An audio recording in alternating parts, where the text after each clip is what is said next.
Hello everyone, welcome back to Kishori accounting classes. कैसे हैं आप सब? आई होप आप सब अच्छे होंगे। स्टूडेंट्स, हमने स्टार्ट किया था हमारा थर्ड चैप्टर अकाउंटिंग इक्वेशंस। हमने उसका रूल्स समझे कि हमें कौन कौन से उसके लिए रूल्स फॉलो करने हैं और उससे रिलेटेड हमने एक क्वेश्चन भी किया था, इक्वेशन बेस्ड क्वेश्चन। ठीक है, आज हम उसकी एक और एग्जाम्पल करेंगे। उसके बाद हमारा इसको कंप्लीट करके हम फार्मूला बेस्ड इक्वेशन जो है उसको स्टार्ट करेंगे। तो चलिए हम एक और एग्जाम्पल के साथ इसको कंप्लीट करते हैं। चलिए लेट्स स्टार्ट। स्टूडेंट्स, हमने कल एक करा था क्वेश्चन, आज एक और एग्जाम्पल करेंगे। इसमें हम ले लेते हैं राम स्टार्टेड बिजनेस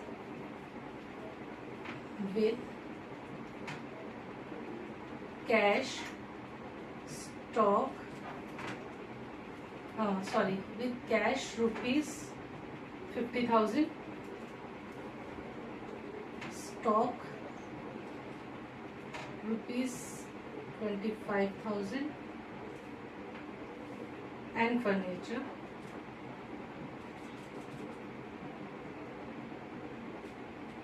₹15,000। ठीक है, आपके सामने एक एग्जाम्पल दी हुई है कि राम ने एक बिजनेस स्टार्ट किया जिसमें उसने क्या क्या इन्वेस्ट की है, cash plus stock plus furniture, तीन चीजें इन्वेस्ट की है। मैंने आपको बताया था कि हर ट्रांजैक्शन का डबल इफेक्ट होता है। तो क्या होगा, बिजनेस स्टार्ट किया तो बिजनेस में जब पैसा लगाते हैं तो क्या होती है, कैपिटल आएगी। एक इफेक्ट किस पे होगा, कैपिटल पे, और दूसरा इफेक्ट किस पे होगा। अब तीन तीन चीजें आ रही हैं, कैश भी आ रही है, स्टॉक भी आ रहा है और फर्नीचर भी आ रहा है। तीनों ही हमारे क्या है, एसेट्स है। तो मतलब कैश पे भी इफेक्ट होगा, फर्नीचर पर भी होगा और स्टॉक पर भी होगा। ठीक है, मतलब एसेट्स पे होगा, ये एसेट्स पे इफेक्ट होगा और ये कैपिटल पे इफेक्ट होगा। कैसे लिखेंगे, एसेट्स में क्या क्या आया हमारे पास, कैश आया प्लस स्टॉक आया प्लस फर्नीचर आया। ठीक है, कैश स्टॉक और फर्नीचर आया। कैश कितना है हमारा 50,000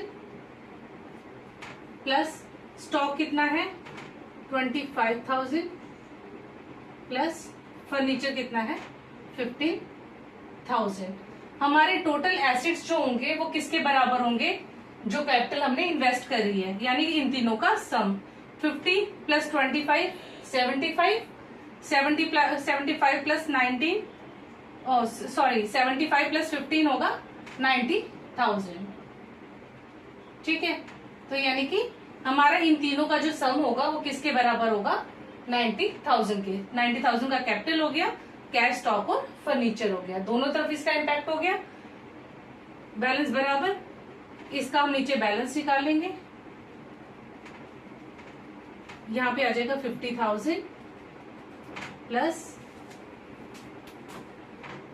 25,000 plus 15,000 is equal to 90,000। Clear. उसके बाद हम सेकंड एग्जांपल इसकी लेंगे। सेकंड ट्रांजैक्शन ले लेते हैं, गुड्स कॉस्टिंग ₹13,000। ओके, गुड्स जिसकी कॉस्ट 13,000 है उसको हम सोल्ड कर रहे हैं, सोल्ड फॉर ₹16,000। ठीक है, हमारे गुड्स है जिसकी एक्चुअल कॉस्ट कितनी है 13,000 है, हम उसको सेल कितने में कर रहे हैं 16,000 में कर रहे हैं। तो उसका क्या इम्पैक्ट होगा हमारे ट्रांजेक्शन्स पे। सबसे पहले तो स्टॉक क्या हो रहा है, सामान सेल हो रहा है तो स्टॉक क्या होगा, माइनस होगा। एक इम्पैक्ट किस पे आएगा, हमारे स्टॉक पे।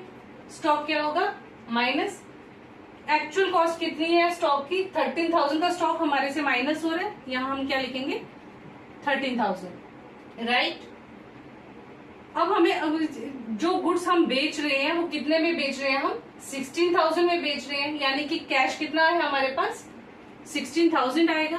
तो कैश में क्या होगा 16,000 प्लस हो जाएगा। ठीक है, कहाँ कहाँ इम्पैक्ट हुआ, एक तो स्टॉक पे हुआ, दूसरा किस पे हुआ, कैश पे हुआ। हमने सामान बेचा, 13,000 के गुड्स बेचे, कितने में 16,000 में।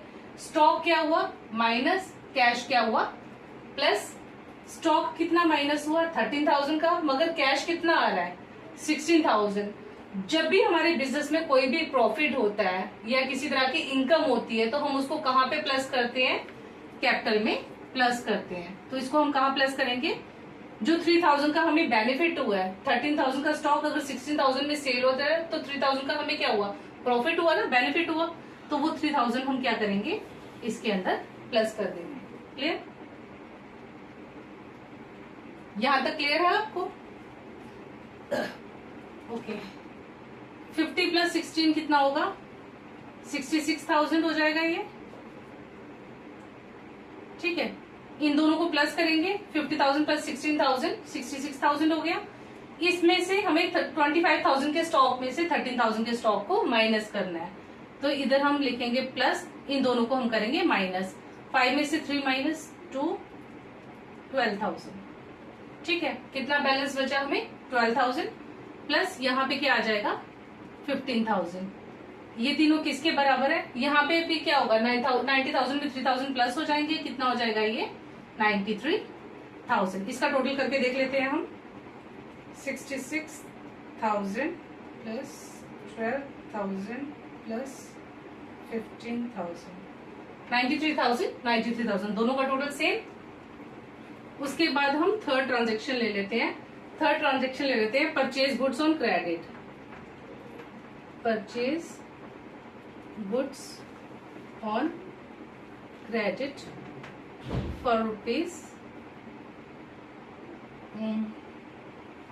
Purchase goods on credit for rupees 35,000। ठीक है, हमने स्टॉक, हम गुड्स परचेज कर रहे हैं, क्रेडिट पे परचेज कर रहे हैं, कितने के, 35,000 के। तो ट्रांजेक्शन कैसे होगी, दो जगह इम्पैक्ट होगा। सबसे पहले तो स्टॉक आएगा, क्योंकि हम गुड्स परचेज कर रहे हैं, स्टॉक क्या हो जाएंगे प्लस। और दूसरा इम्पैक्ट किस पे होगा, इस बार हम कैश पे नहीं परचेज कर रहे हैं, इस बार हम क्रेडिट पे परचेज कर रहे हैं। उधार में परचेज करेंगे तो हमारे क्या बढ़ेंगे, क्रेडिटर्स बढ़ेंगे, लाइबिलिटीज बढ़ेंगी। तो दूसरा इफेक्ट किस पे होगा, क्रेडिटर्स पर। क्रेडिटर्स मतलब लाइबिलिटीज भी हमारी क्या हो जाएंगी, बढ़ जाएंगी। तो एक तरफ क्या होगा, परचेज कर रहे हैं तो स्टॉक क्या होगा प्लस, कितने का स्टॉक आया, 35,000 का। दूसरा क्रेडिट पे, तो यहाँ पे क्या आ जाएंगे हमारे, यहाँ पे आ गई कैपिटल आ गई ना, प्लस लाइबिलिटीज में क्या आ जाएंगे हमारे क्रेडिटर्स। क्रेडिटर्स कितने बढ़े हमारे, 35,000। क्लियर,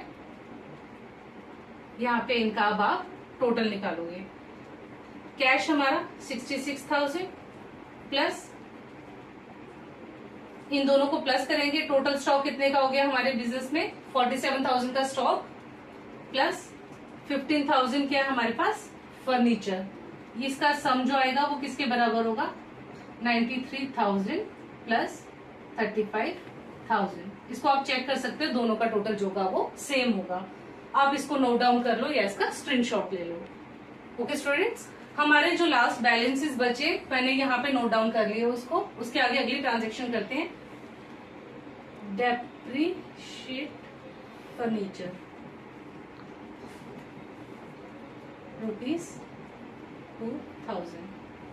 हमारे फर्नीचर की जो वैल्यू है वो कम होगी, डेप्रिशिएट हो गई, कितनी, 2,000 रुपीज। तो उसका इफेक्ट कहाँ होगा, फर्नीचर की वैल्यू कम हो जाएगी, मतलब माइनस होगा। 2,000 फर्नीचर जो हुआ उसकी कॉस्ट कम होगी, 2,000 माइनस हो गया। दूसरा इम्पैक्ट कहाँ पड़ेगा इसका, जो भी एक्सपेंसेस या लॉसेस होते हैं उसको हम कहाँ पे माइनस करते हैं, हमारी कैपिटल में से। तो इसका दूसरा इम्पैक्ट किस पे पड़ेगा, हमारी कैपिटल में पड़ेगा। इसको एक तो फर्नीचर में पड़ेगा और दूसरा कैपिटल में पड़ेगा। यहाँ आप इसको माइनस करेंगे। कैश हमारा स्टिल 66,000 आ जाएगा, स्टॉक 47,000 आ जाएगा, फर्नीचर 2,000 के माइनस हो जाएंगे, 15 माइनस 2,000 कितने हुए, 13,000 इज इक्वल टू 93,000 माइनस 2,000 कितना हो जाएगा, 91,000 प्लस 35,000। क्लियर, यहाँ तक क्लियर है। स्टूडेंट्स अगली ट्रांजेक्शन है सोल्ड गुड्स ऑन क्रेडिट ₹9,000। हमने 9,000 के गुड्स क्रेडिट पे सोल्ड किए हैं। सामान गया, स्टॉक क्या होगा माइनस, सामान जाएगा तो स्टॉक कम होगा। हम क्रेडिट पे बेच रहे हैं, 9,000 का क्रेडिट दे रहे हैं, यानी कि हमारे बिजनेस में क्या होंगे, डेटर्स बढ़ जाएंगे हमारे, हमने जिन पार्टी से पैसे लेने हैं, ठीक है, डेटर्स क्या होंगे, प्लस हो जाएंगे। इसको कैसे लिखोगे, दो जगह इफेक्ट होगा, एक तो स्टॉक पे होगा, स्टॉक हमारा कितना होगा, हम स्टॉक बेच रहे हैं, सामान सेल कर रहे हैं, तो 9,000 के गुड्स क्या होंगे, माइनस हो जाएंगे, ठीक है। दूसरा इफेक्ट किस पे हो रहा है, हम क्रेडिट पे बेच रहे हैं, तो हमें क्या होंगे, डेटर्स राइज हो जाएंगे, तो डेटर्स भी हमारे क्या है, एसेट्स हैं, तो डेटर्स को हम कहा लिखेंगे, एसेट साइड पे लिखेंगे। डेटर्स कितने बढ़ गए हमारे, 9,000 के, ठीक है। एक इफेक्ट स्टॉक पे हुआ और दूसरा डेटर्स पे हुआ। इसका टोटल निकालोगे, 66,000 प्लस 47 माइनस 9 करेंगे, 47 माइनस 9, 38,000 प्लस 13,000 प्लस 9,000, ठीक है। 38,000 plus 13,000 plus 9,000 is equal to 91,000 plus 35,000। इसका टोटल करोगे और इसका टोटल करोगे तो उन दोनों का जो आपका बैलेंस आएगा वो सेम ही होगा, क्योंकि इसमें क्या हुआ, एक जगह अगर माइनस हो रहा है एसेट्स में, तो दूसरी जगह एसेट्स क्या हो रहे हैं, प्लस हो रहे हैं, तो इसका बैलेंस जो होगा वो इक्वल हो जाएगा। ओके, अगली ट्रांजेक्शन हम ले लेते हैं इसमें, cash receive from customer, cash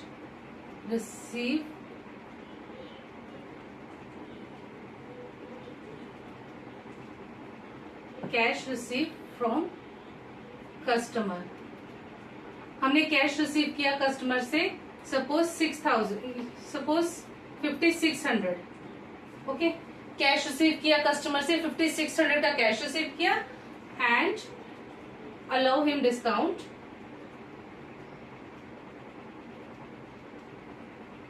₹400, ठीक है।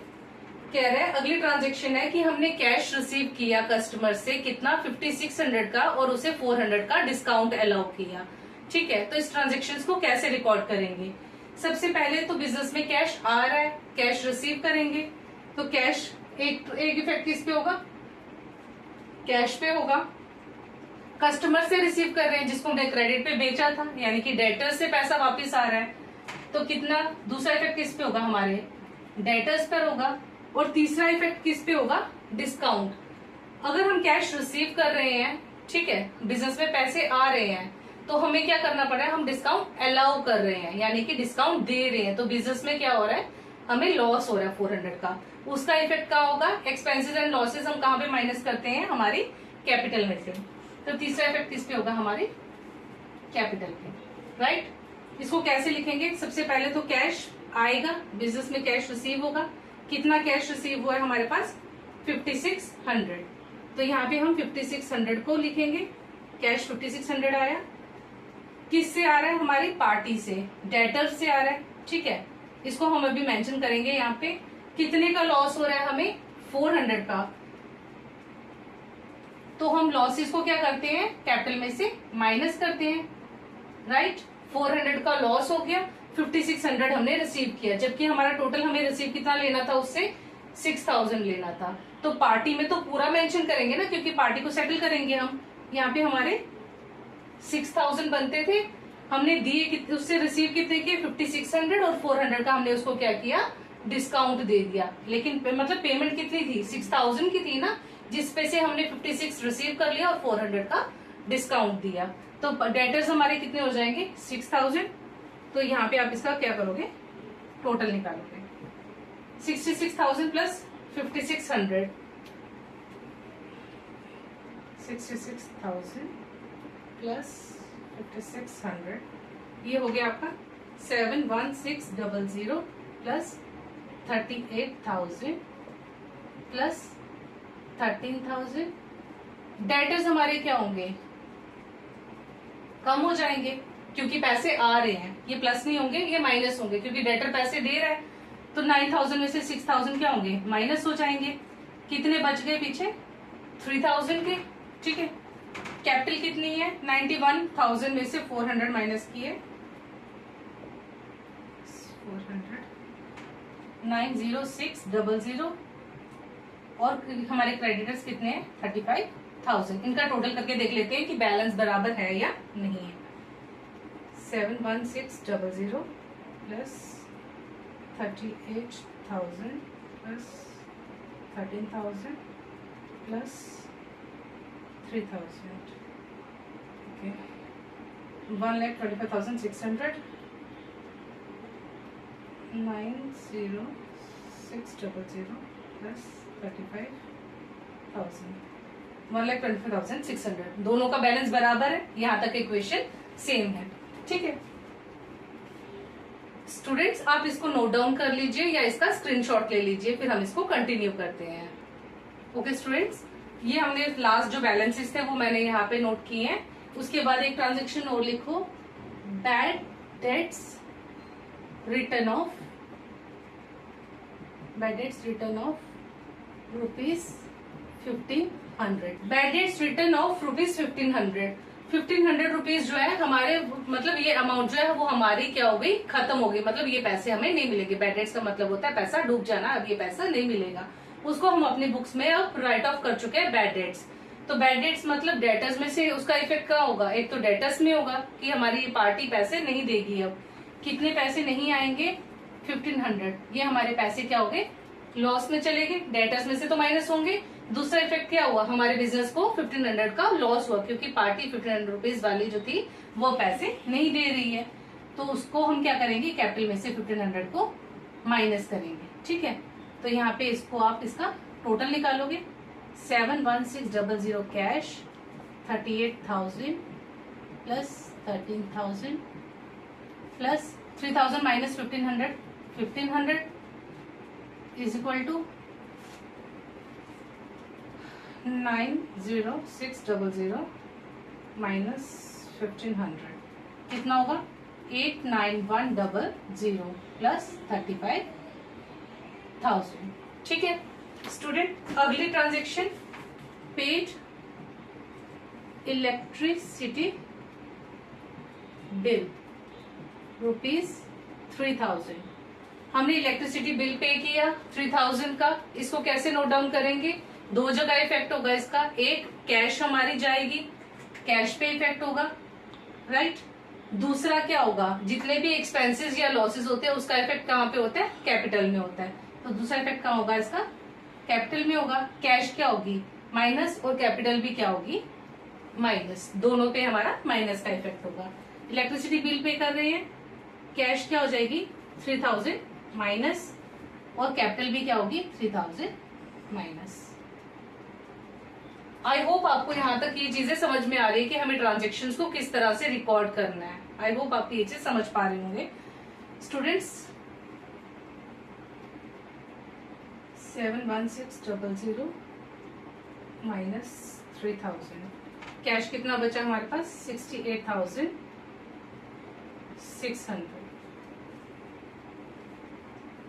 68,600 का कैश बचा।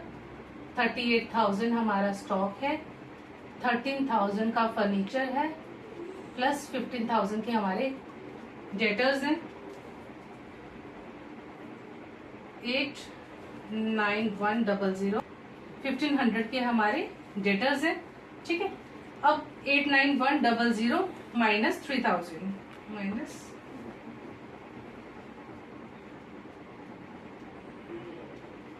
माइनस 3,000 कितना बचा ये कैपिटल 86100 प्लस 35,000।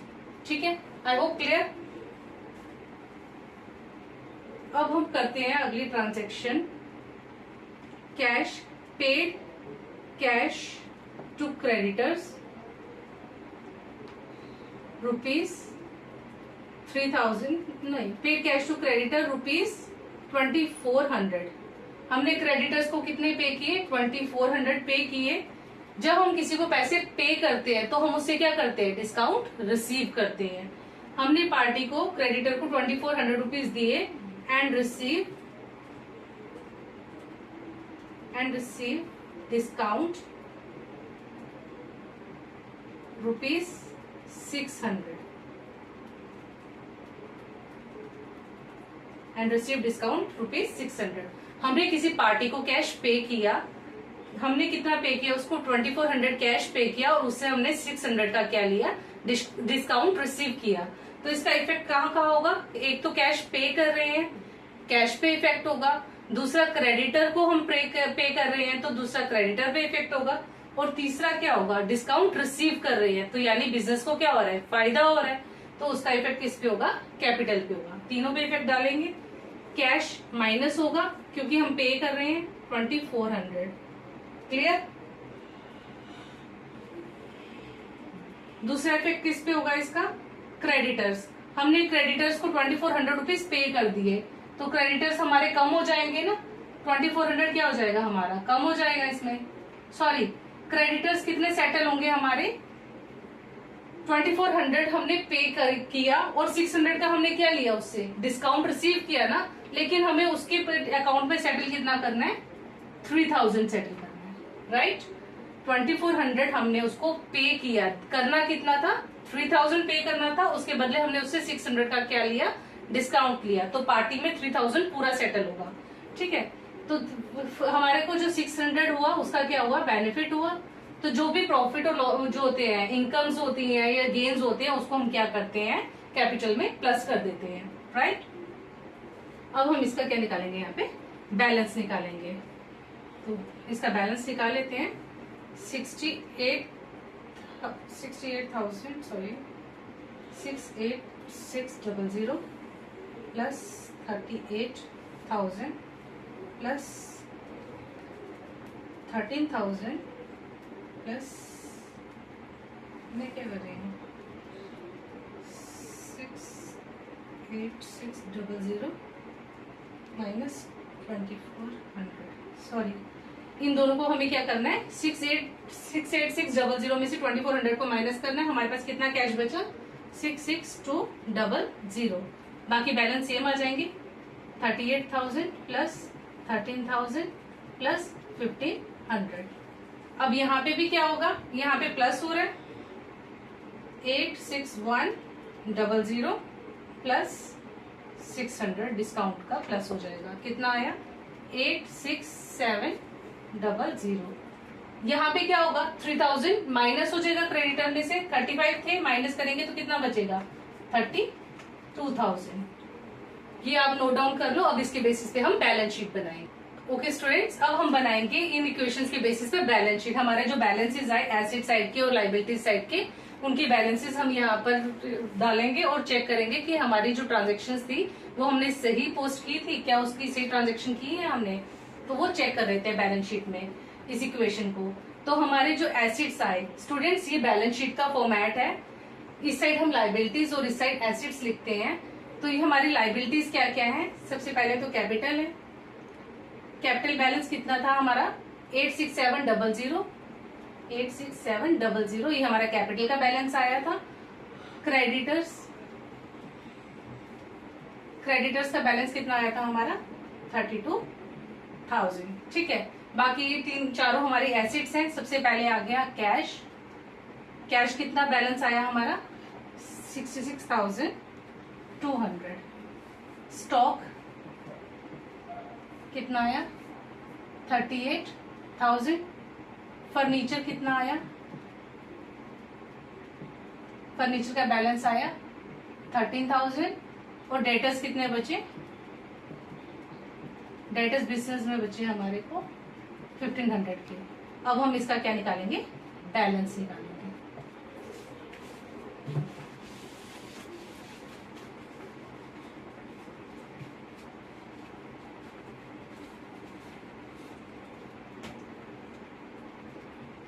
जो बैलेंस होता है उसको हमेशा डबल एंड से हम क्लोज करते हैं। ठीक है, तो इनका टोटल निकाल लेते हैं हम।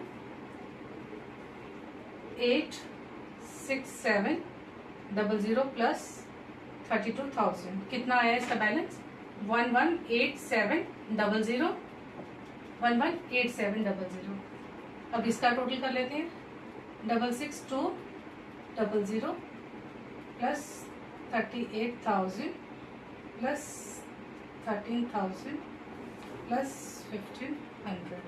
ओके, बैलेंस सेम आ गया 118700। एसेट्स लायबिलिटी साइड और एसेट साइड का बैलेंस दोनों का सेम आ गया, यानी कि हमने जो ट्रांजेक्शन्स रिकॉर्ड की इसमें जितनी भी इक्वेशन हमने डाली वो सारी सही है। ठीक है स्टूडेंट्स, आई होप आपको ये सारा सिस्टम समझ में आया होगा कि हमने इक्वेशंस कैसे डालनी है, किस तरह से हम उसको टैली करेंगे। लास्ट में बैलेंस शीट बना के हम इसको टैली कर लेंगे तो हमें पता चल जाएगा कि हमने, अब वहां पे भी इक्वेशन के एंड में भी उसका टोटल जब है उसको टैली करके चेक कर सकते हो कि हमने जो रिकॉर्ड किए ट्रांजेक्शन, हमने जो ट्रांजेक्शन डाली है क्या उनके बैलेंसेस सही आ रहे हैं।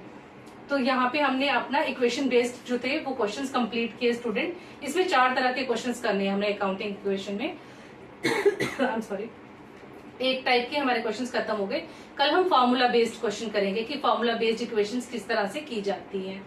आई होप आपको ये वीडियो पसंद आई होगी। अगर वीडियो अच्छी लगे तो इसे लाइक करें, चैनल को सब्सक्राइब करें और बेल बटन दबाना मत भूलिए।